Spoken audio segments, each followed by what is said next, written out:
The stunner. Oh my god! Oh my god! That man's got a family. I can't believe what I just saw.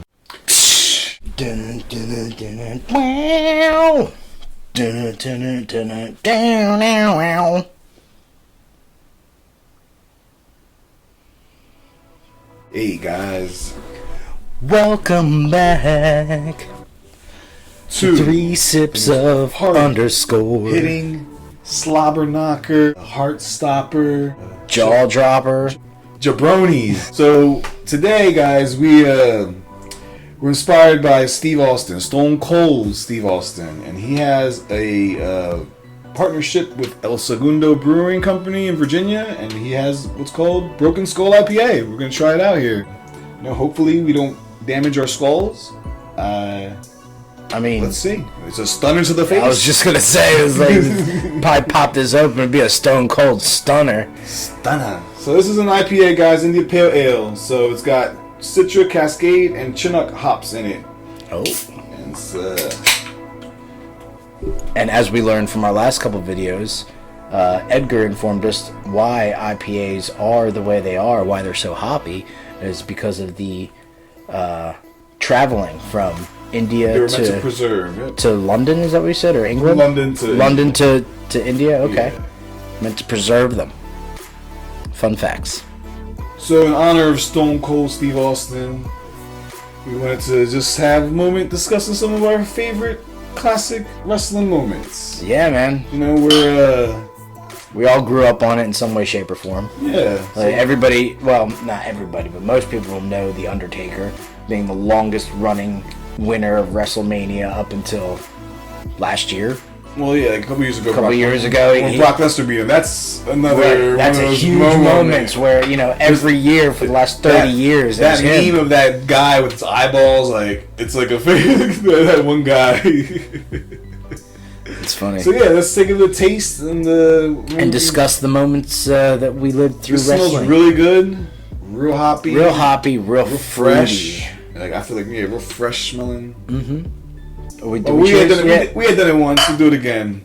Mega powers. Because that's the bottom line. Because Stone Cold said so. It's stunning. Oh my god! Oh my god! That man's got a family. I can't believe what I just saw! The Rock sold it the best. You'd see when the Stone Cold would hit him with a stunner, he'd like flip. And his flop was all over the place, like a fish out of water. So good. Do you remember the time? I forget, it was Sergeant Slaughter. I don't remember who he was battling against, but they had a glass pitcher, and he got hit in the face with a glass pitcher, and you can see the piece of glass that got wedged up into his eyelid. Wow. On Raw it happened. Wow. And he tried to, like, you know, one eye finish off the rest of the match, but you could tell, like, after a while it was really starting to, like, do damage. And you know, they had to cart him off because that was serious. You could see there's nothing fake about that. There was something real going on with his eye. He got intense. I can't say I know about that one. That's wow. I never heard that. Yeah, that was an insane Monday night to watch. Like, oh my god, that's real. Like, that's real stuff. Yeah. That was crazy. That is crazy. Like, obviously, when it comes to wrestling, it's scripted. So the bumps and the falls are real, gravity's real, but, you know, they know what they're doing, they know it's coming, but still, you know, those intangibles. Me personally, one of my favorite all-time memories is watching Brock Lesnar superplex The Big Show off of the top rope, and it broke the ring, and like I was at home with my dad watching it, and it's just like one of those moments that I'll never forget. We was like, whoa, like the ring busts, you know, the ref flies up in the air because everything gives. Wow. And I think they did it again one more time, but never, you know, nothing ever to me beats that. Like, well, didn't Mankind go through a ring once in one of the Hell in a Cell matches? He went and he flew and he flew right through it. The Undertaker pushed him like right off, and he just flew into a table. Into a table. Okay. Like, I could have sworn he went through crazy a ring. That guy himself, just Mick Foley, like. Oh yeah. Just him and Terry Funk.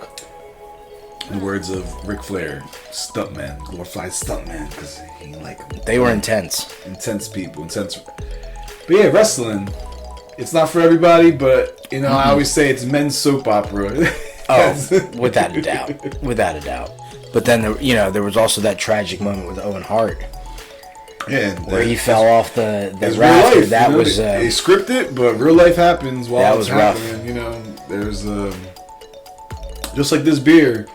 You know, we have an idea of what IPA it's gonna taste, and it has its own little oomph. I feel like every taste is like a little oomph. In it. It's definitely a good, like, flavored IPA. It's not just the hops that you taste in this beer. It's like a full tasting beer. Sure, yeah. You whatever is in this, you're getting a melody of everything. Yeah, Citra, Chinook, and Cascade. Right. Hops. It doesn't just feel like you're like, this is an IPA. That's it. No, there's a melody of flavors. It's flavorful. I think they did a great job with it. Stone Cold knocked it out the park, brother. You're doing a great job here. This is a good one to put your name on. So. Absolutely, yeah, man. Definitely highly recommend 3 sips of Broken Skull IPA, Stone Cold Steve Austin. Austin 316 says we just cracked this beer. Yeah, I just whoop your work. If you guys have any favorite wrestling moments, leave them in a comment. Let us know. I'm a bit of a nerd with it, you know. So I don't know all the histories, but I always like learning about this stuff.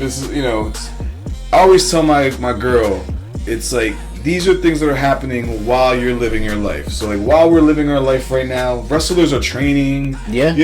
While we're living our life right now, they're putting the thing on their fingers and wrapping up their feet. Or, people are, and there's not just the professionals. It's backyard people. Everybody, yeah.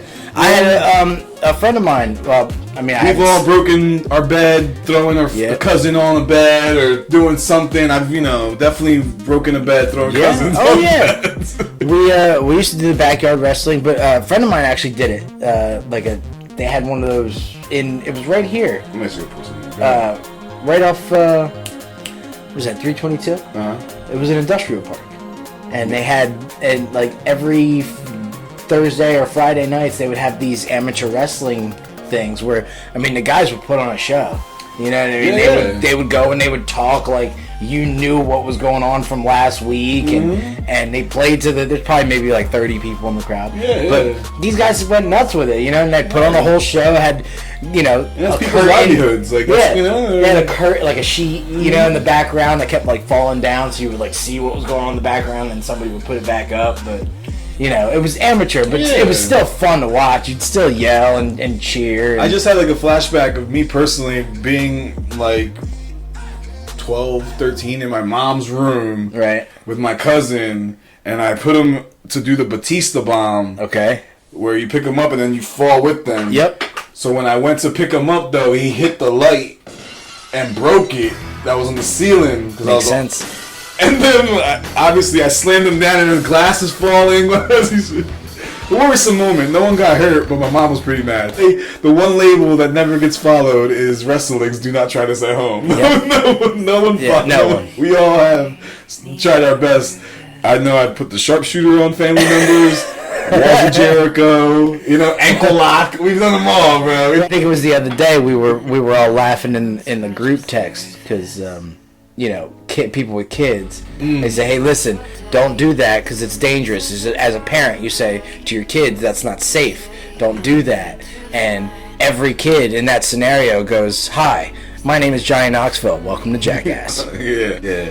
Definitely when it comes to kids, they even you more. You were just telling them. I was a kid. You were a kid at 12 years old, you know what I mean? You think you're invincible, so you can do all the stuff that you see on television, but you don't realize that furniture is expensive. Yeah. Went to my massage therapist today, and I had been jumping like a couple flights of steps. Like, I can do it. 4 steps, 5 steps. Boom, landing.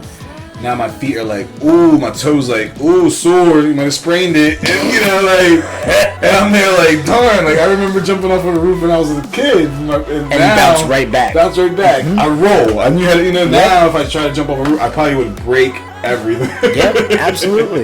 It's been a blast. We've kind of, you know how we do. We go on tangents sometimes, but I hope you guys were able to keep up, and I hope you guys enjoyed. Make sure to subscribe and hit that like button if you like this one. That's I don't right. see why you wouldn't, so hit it. If not, Stone Cold Steve Austin's coming for you. Because this is his beer, and we're saying that it's good. So if you say that it's bad, then he's going to see it and come after you. So, you know, I mean, we are talking about people getting old. He is getting up there. But still, I wouldn't mess with him, even now. Mess with him. Even now. Not at all. He would kill me. And with that, guys, We are three sips of underscore, and we'll see you on the next one. Fire time! Fire time!